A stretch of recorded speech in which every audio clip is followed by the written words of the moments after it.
What's going on, everybody? Hope you're doing well. My name is Lamont. I've been a full-time trader for 6 years now, part of the Chart Guys team for about half of that, where I head up our futures room and our swing report.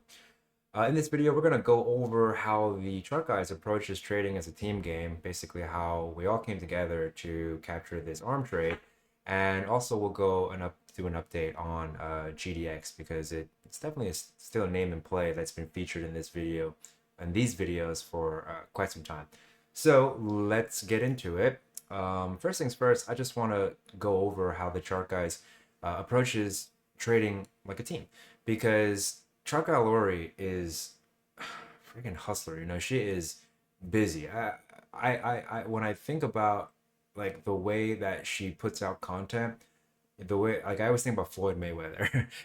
If you're familiar with Floyd Mayweather, then his chant or his creed, his ethos or whatever of hard work. And Lori puts in a lot of work.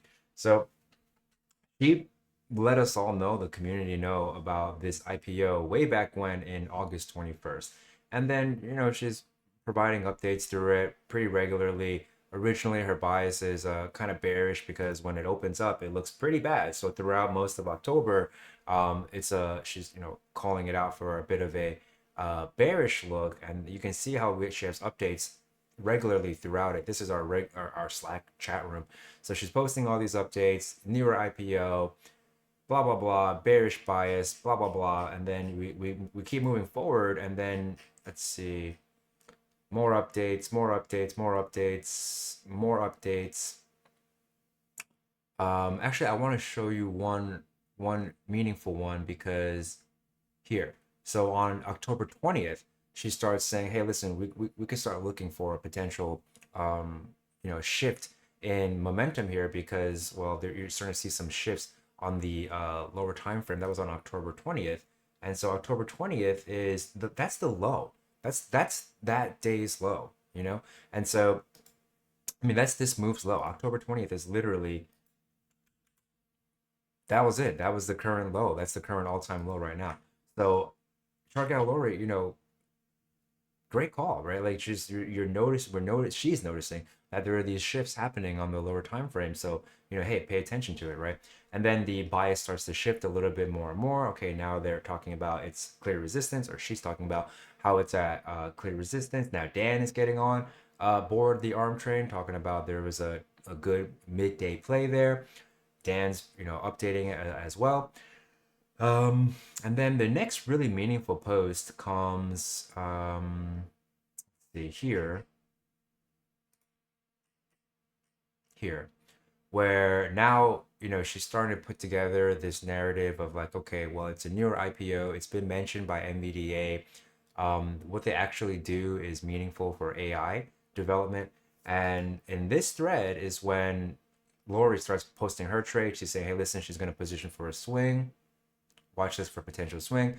Here she is. Dan starts bottom fishing as well. She's bottom fishing as well. They're getting into these play here. We have members who are getting in as well. They're chopping it up, taking profits, etc. These are all timestamp posts in our community. So basically, my point is just that we try to get it done for our community members, share this information, and then eventually Dan lets me know. Let me see. I think I saved it here. Dan lets me know. He says, "Hey, Lamont," and this is in our Swing Report, admin channel here. You can see it, the Swing Report admin channel here, where we do our planning for the Swing Report. And he just straight up gives me a heads up and says, "Hey, listen, there's this new IPO. Lori said it was interesting, blah blah blah." And then from there, that's when I set up the trade idea for that was shared last week. That macro trade setup. This zone. This trade zone here was as a result of that. So it's like trickle down economics, except this actually does trickle down. Where Dan and Lori, because they view many more markets than I do regularly, at least. I pretty much focus primarily on futures, the Fang Man T names. I like to trade in names that have a lot of liquidity. So I'm not usually dialed into like these IPOs or whatever. So that being said, I'm very comfortable trading anything. It's just that I prefer to have liquid names. And so we, because of the efforts of Lori and Dan, this trade idea came to the Swing Report, And the swing per subscribers, if you use the trade zone to a T, you are totally sitting pretty. Came into our trade zone, got to the target, chop it up. You can walk your stop up here. It can be over here, and you know, whatever. You're sitting very pretty. However, I personally didn't capture that trade. I made one attempt. Let's see, 2 weeks prior, I made an attempt, and that was just here. That was on this day because we had a very strong open. This was on the 6th because we had a very strong open on the 6th above, flirting with a break over these highs. Because if they were to have pressed the issue from there with such a strong open, if they just broke this resistance, that should have been the run that we've seen in the last week or so. But unfortunately, that trade didn't work, which is fine because very low risk. It was just a bottom fish off of um, it was just a bottom fish off the POC. No, I think that's the other one was the bottom fish off the POC. This one was just a buy in the open, stop it out, I believe. And then I made another attempt.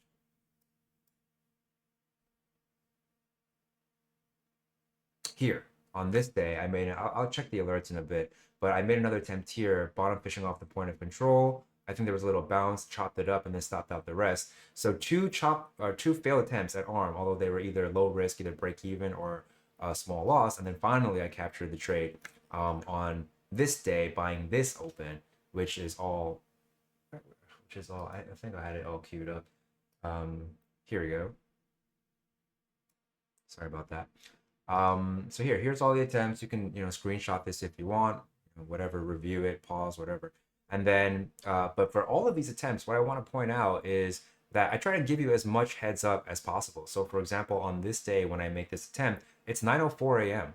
Before we push this alert out, saying, hey, look, it's positioned well. Then we send out my activity at 9:33, and then I stop it out 6 minutes later. No big deal.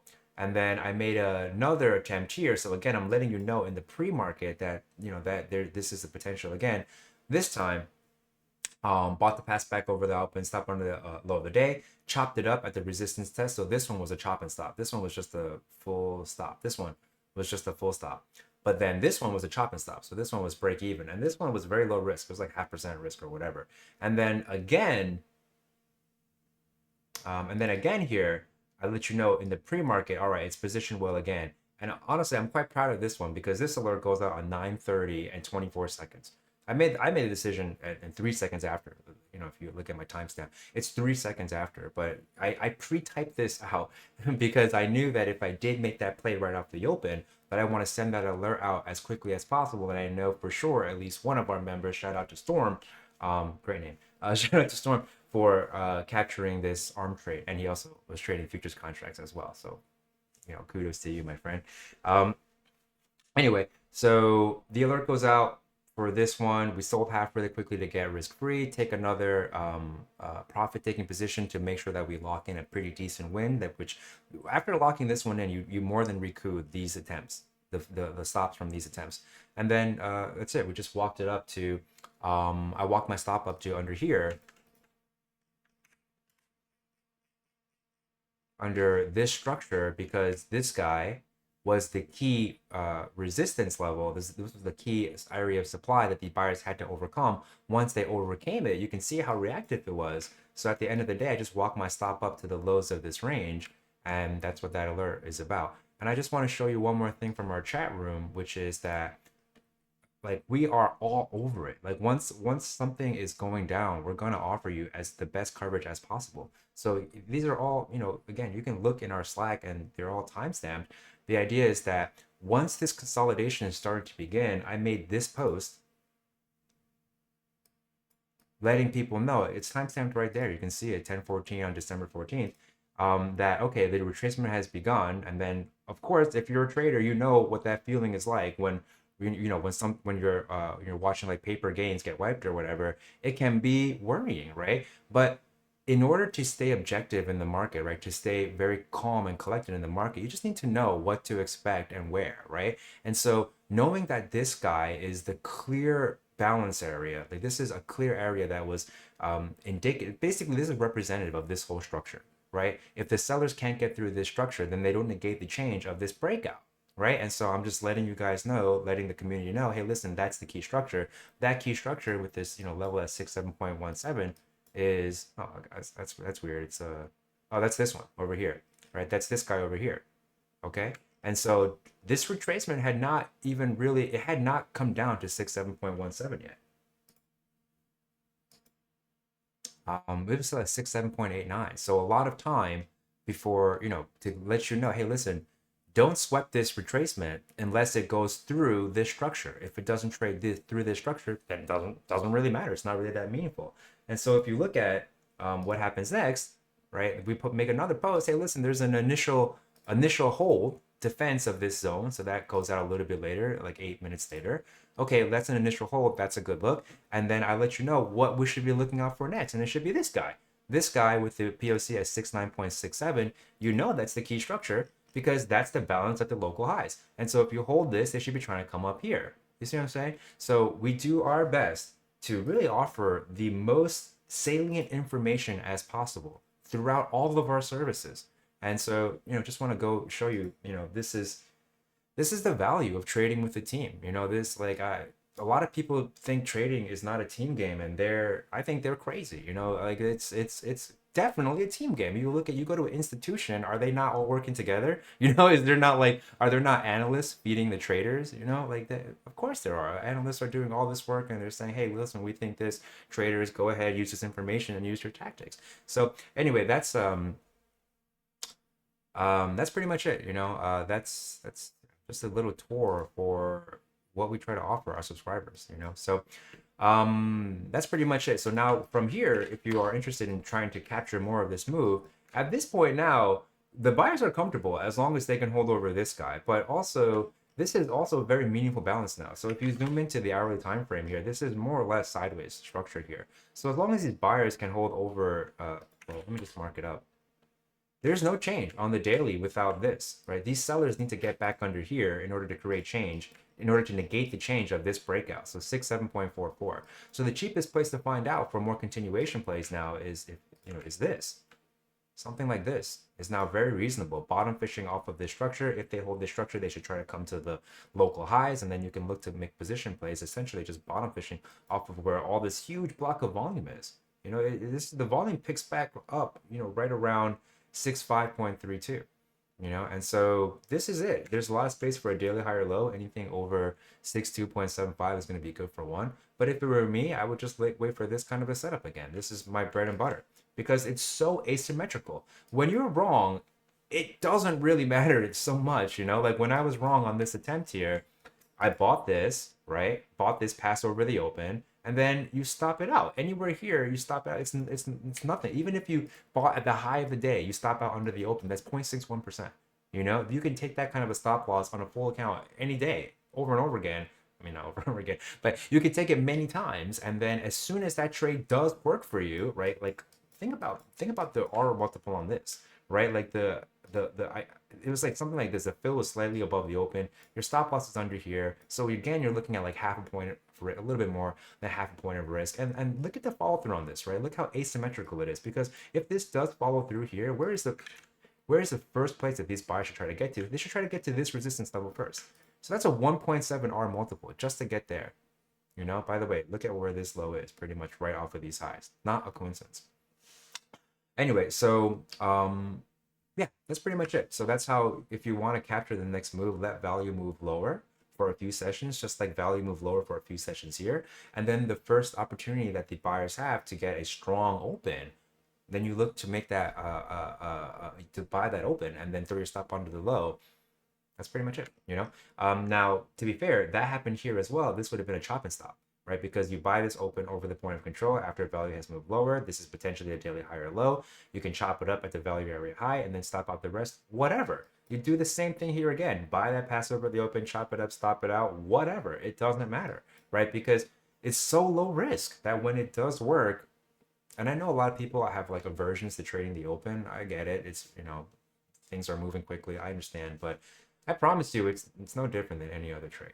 I know ask yourself, there's something that you're really good at, right? And when you first started, I bet you weren't good at it, and you had to do it real slow, real carefully, real consciously. You're like, first I do this, then I do this, then I do this, and you did it long enough, and now you can just boom, rattle it off. Like if you're a musician, you know exactly what I'm talking about. Right? If you've ever played a sport, you know exactly what I'm talking about. In the beginning, when you were learning that thing, it was cumbersome, it was clunky, and then over time, it became like second nature. Like no, like we're riding a bike, even right. When you first learn to ride a bike, you're thinking about every single thing that you are doing. But then over time, you don't even think about riding a bike. You could be, riding a bike and I don't know, smoking a J and talking on the phone, and you wouldn't even notice that you're riding that bicycle. So anyway, just some food for thought. Oh, this is a doozy now.